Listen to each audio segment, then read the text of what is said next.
freelance actor and host. Walang iba kundi si Christian A. Albarico. Hello. Hello po, Tito Boying. Maraming salamat po at pinaunlakan niyo po ako sa show niyo. So, Yes naman. pasensya na po, medyo malakas yung ulan. Oo nga eh. So, bali na late ka. Pero okay lang naman, oo. So, ito na nga. Siyempre, di ba, dito actor ka rin dito. Philippine actor ka rin. Yes po, yes. Tapos, pumunta ka ng Dubai. Nung pagpunta mo ng Dubai, paano ka nakapasok as an actor sa Dubai? Actually po, ang start po niyan, extra ako dito sa Pilipinas and then Yes. nag-indie film ako. After po noon, nag-audition po ako sa Ocean Park, Hong Kong as a stage play, yung mga haunted house doon. Kami yung mga actors doon.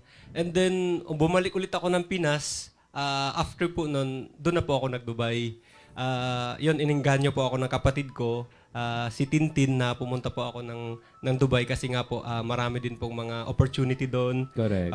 Tulad po, example, Warner Brothers, Oo. okay, mga stage play din po doon. And then, marami din pong extras and then mga character actor doon, vlogger na nagtatrabaho po sa Dubai. Nagpa-vlog ka pa rin, di ba? Opo, meron din po akong May vlog. vlogger Opo, ka rin, oo. pero, So, nung audition ka doon sa Dubai, hindi ka ba nahirapan?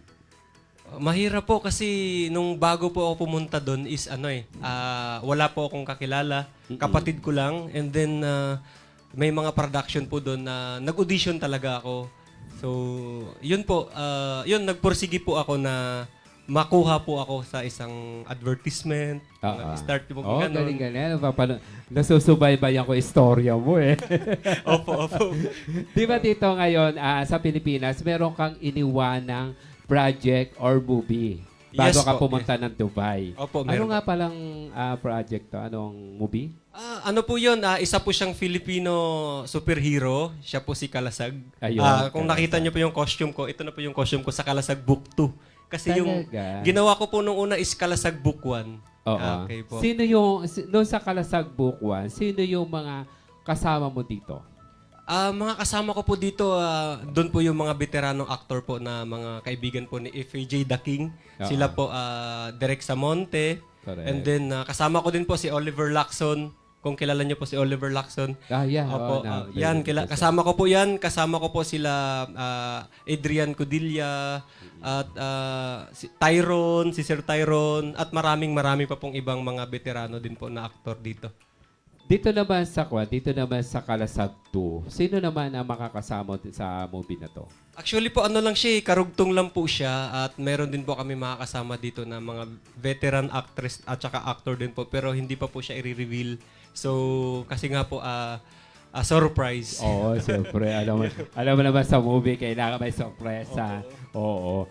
Dito, after ng Kalasag mo, meron pa ba naka-line up na project para sa'yo? Meron po kasi nung nakaraan po nung pag-uwi ko po, pinuntahan ko po si Direk J. Reel. Kasi nga po, nagkaroon po ako ng award sa Dakilang Filipino Awards. Talaga? Opo. Si J. Reel. Opo. Pwede po ba ako magpasalamat? J. Reel Albion? J. Reel Calma. Oo. Sige. Pwede po ba magpasalamat? Sure. Ito dala ko po pala sa... pinapasalamatan ko po yung Dakila Filipino Awards as one of Dakilang Filipinos 2023. Meron po akong recognition. Ito po. Ayan, congratulations. Oo. Balita ko nung in-award yan, nasa Dubai ka. Opo, nandun Oo. po ako sa Dubai. Ito po Kaya yung nga. trophy ko po, Tito Boying, Most Promising International Actor of the Year. Ito po yun, award niya. galing naman. Oo. And then po, sa Kalasag, pwede ko rin pong... Sure. sa Kalasag sige. po, ano ko na po itong opportunity na to, Tito Oo. Boying, ha? So, ito po, kasama po ang Kalasag recognition po, special selection po siya sa International Online Film Festival. So, first, Kalasag Shield, first time filmmaker session, Pinwood Studios, sa United Kingdom po yan. And then, Wow, ang dami ng mga award na dala-dala next ngayon. po, Kalasag Shield, Lift Off Session 2023 Pinwoods. Okay, and then next po, Talaga. Kalasag Shield Lift-Off Filmmaker Session, Pinwood Studios. At maraming salamat po sa nakasama ko niyan. Derek Samonte, Derek Jojo Albano, Tito Fernandel Valle. Hi, Tatay. Pornan, my friend. Oo, si Pornan. Yan, thank you Ayun. so much po. Oo. Yan, So- Derek Albert Santos Gayo at sa lahat-lahat po. Candy, Sheen, lahat po. Yes, oo. So, ito namang movie mo na to nakalasag. Kailan ang showing nito? Actually po, isushoot pa po namin siya. Ito ang Kalasag, isushoot pa lang po Isushoot namin pa siya. lang. Pero yung Okay. Kalasag Book 1 po, umikot na po siya. Kaya nagkaroon po kami ng mga special award. Oo Umikot nga na po eh. siya sa United Kingdom, sa buong mundo na po. Yung book one. Opo, yung Book 1. Oo. So, itong book to, yun ang isi-shoot pa lang ninyo. Opo, and then mapapanood po siya sa online international film festival and then po sa all social media platform. Hindi ka busy, ano? Yung mga Tito Boying, yun nga po, akala ko, sabi ko, magagalit si Tito Boying. Pero sa alam ko, understanding naman siya eh. Kasi na-late talaga, sobrang lakas po ng ulan. Kasi kahapon po, nag-meeting din po kami ni Pamela Ortiz. Oo, Opo. nakita ko nga yun. Opo. Dating actress. Opo, Pero nagbabalik siya ulit ngayon. nagbabalik po, marami Yeah. din po siyang projects ngayon. Oo nga, galing naman. Tsaka beauty pa rin siya. Oo, maganda po. Oo, ganda pa rin. O, nakita ko nga doon sa post mo si Miss Pamela Ortiz. Dati sikat na sikat din to. Eh. Opo, So, opo. buti naman magbabalik pelikula ulit siya ngayon. Oo. Yan po. Ayun. So, anyway, dito naman sa Kwan, di ba nagkaroon tayo ng pandemic? Yes yung po. time ng pandemic. Nandito Opo. ka ba sa Pinas noon? Nasa Dubai po ako that time. Nasa Dubai ka. Mhm. Hindi ka ba nahihirapan? Ano mga struggle sa mga nangyari doon sa'yo sa Dubai? Sobrang nahirapan po ako kasi alam mo nung time na kasi bago mag-pandemic, kasagsagan ng commercials namin yun advertisement, web series. Yes. Tapos biglang nagkaroon ng pandemic.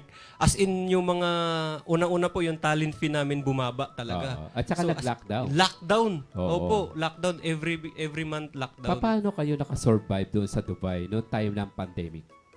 Ano po, ang ginagawa po namin is standby lang sa bahay and then yung company din po kasi namin kasi magtatrabaho din po ako doon. Ang ginagawa nila, nagsusupply sila ng pagkain sa amin pero walang sahod, ganun pagkain. And then mayroon din At po. least may foods. Yun mo, may foods naman po Oo. kahit papaano. Dito rin sa Pilipinas, ganoon din na nangyari. Oo. Opo.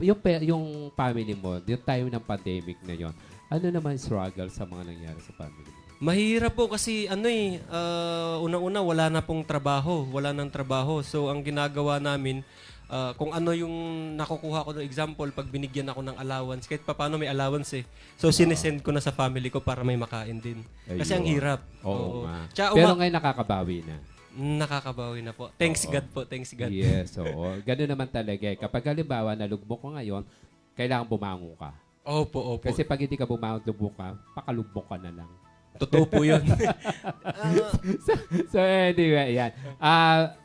Bigyan mo naman, hinga ka naman namin ng message kung paano mo narating at ang dati kung ano yung trabaho mo, tapos yung kung paano mo narating ang kanalalagyan mo ngayon. Bigyan naman natin sila ng inspirational message. Unang-una po, kung ano yung pangarap mo, tuloy mo lang. So, and then, wag sumuko. Unang-una, magsimba and then wag natin kakalimutan si Lord God kasi siya yung gabay sa atin.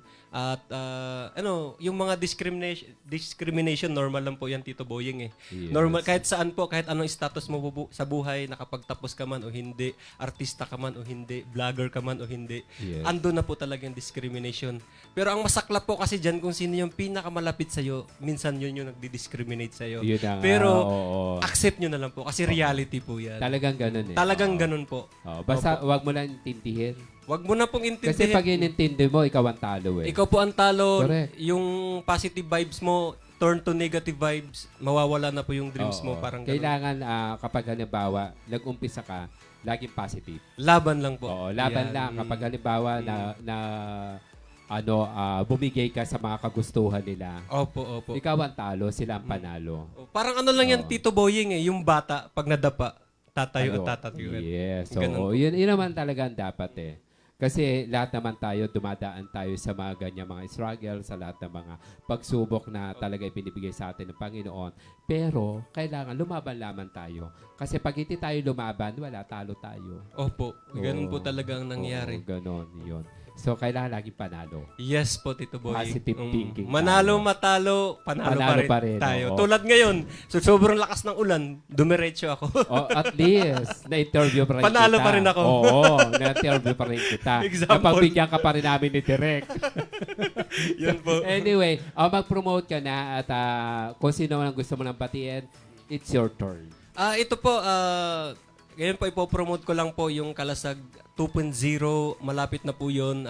And then, basta antabayanan nyo na lang po yun. And then po, Dubai Buhay Extra, Tito Boying, Yes. HMI TV.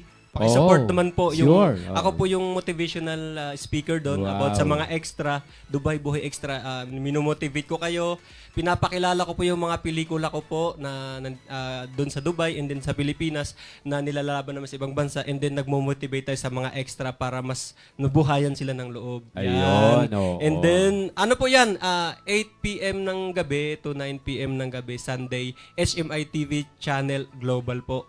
And then po, abangan nyo din po yung mga gagawin ko pong film at hindi ko po sasabihin at upcoming na po yan. At mga gagawin ko po pong pelikula po sa Dubai at saan pong sulok ng mundo. Yan. Wow, Yan. international talaga. Oo. Buti ka pa, sana all. So anyway, congratulations nga pala sa lahat Thank you narating so mo. much. At saka sa award na natanggap mo. Speaking of Pop Awards, maraming po salamat sa La Visual Corporation at saka sa Philippine Finest Business Awards sa pag-award po ninyo sa akin this coming September 8 sa Hexagon Events. Thank you very much po. Magkita-kita po tayo this coming September 8 sa Hexagon Events. Ayan. Tito Boying, pwede po pahabol pa? Sure. Isa na lang. So, HMI TV po, thank you so much po kay Boss Reg na nagbigay sa akin na opportunity para po spread ang good vibes po para sa mga buhay extra sa Pilipinas at sa buong mundo. Thank you so much po, Boss Reg, at sa lahat-lahat po ng bumubuo ng HMI TV. God bless you po and keep safe. Ayun. Thank you very much. Thank you so much po. Ayun. So, bali, mega shoutout kay Derek Jerial. Yeah, Derek J. Reel, shout out po. Shout out sa iyo. Siyempre, mega shout out sa ating kaibigan na si DJ Cali Manzano, si Diego Bandido, ayan, Bernalyn Tiangco, Virginia Vilen, si Melody Prias, Net Rallo, Selo Tito Buyi. Siyempre, ang aming kalabing families, ang pamangkin ko, si Ann, na nanonood, ayan. Thank you for watching na. Kaya si Ann na nasa Tuyo, Balanga City. At sa aking anak na si Mark Jade. Ayan, sa kalabing family. Netralios, ayan. Maraming salamat. Si Marisa, Oynal. Ayan. Marisa Liwag, Basario. Yeng Blas. Ayan. Thank you sa panunood po ninyo. At siyempre, maraming po salamat sa lahat po na tumutok ngayong araw po na to. Kulang na kulang po yung isang oras ng ating pagtsitsikahan, pagkukwentuhan at pagbibigay ng mga inspirasyon dito sa ating mga nanggaling sa ating mga pinagpipitagan ng panauhin. Maraming pong salamat sa inyo. Huwag po kayong magsasawa na tangkilikin ang ating pong programa every Friday at 2 to 3 p.m. Dito lamang yan sa nag-iisang Euro TV Philippines. At don't forget to like and share ang ating pong Euro TV News, Euro TV Entertainment at higit sa lahat ang Wata Wata Today with Tito Buying. Maraming pong salamat sa inyo. Siyempre, nagpapasalamat po ako sa ating mga sponsor ngayong araw po na to. Bago nga po pala lahat, maraming pong salamat kay Dr. Pauline Sikat sapagkat noong isang araw po nagkaroon po ng problema ang aking teeth. Kahit birthday po niya, ginawa po niya yung aking teeth para lamang po dito sa programa natin na to. Kasi pag halimbawa, konti na po nagawa tong aking ngipin, sigurado hindi po ako ngingiti the whole show. Ayan. Maraming salamat kay Dr. Yamat Sikat, Pauline Yamat Sikat sa Yamat Sikat Dental Clinic. Ito po ay nakalocate sa Pontiac, Fairview, Quezon City, New Capitol Estate 1, Quezon City. Kay Maminday Luz, MLL Branded, Overruns, RTW Shop, San Jose del Monte, and Parañaque City. Miss Grace Miranda, MLD Vasquez, Blue with Grace Beauty Clinic. Dr. Glinden Gumahad, Dr. and Dr. Eli Baso, Mason Optical Clinic. at saka sa Dimalanta Optical Clinic, Evergotesco, Commonwealth, Quezon City. At kay Ma'am Cindy Nipulda, Samyo Pazeo, Langit Street, Bagong Silang, Caloocan. Miss Amanda Jazz, siyempre sa mga pinapahiram po niya na aking mga wardrobe. At kay Miss Jessa Flora Bumatay, thank you very much sa mga pinapahiram po ninyong wardrobe sa akin.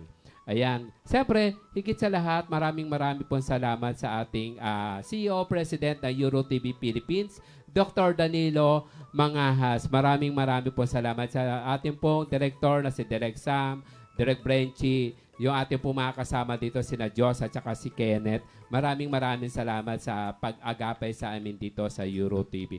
Thank you very much, Miss Evelyn sa Evelyn Catering. Ayan. Thank you very much po. Sa susunod po, hingan po namin kayo ng pagkain dito sa EuroTV.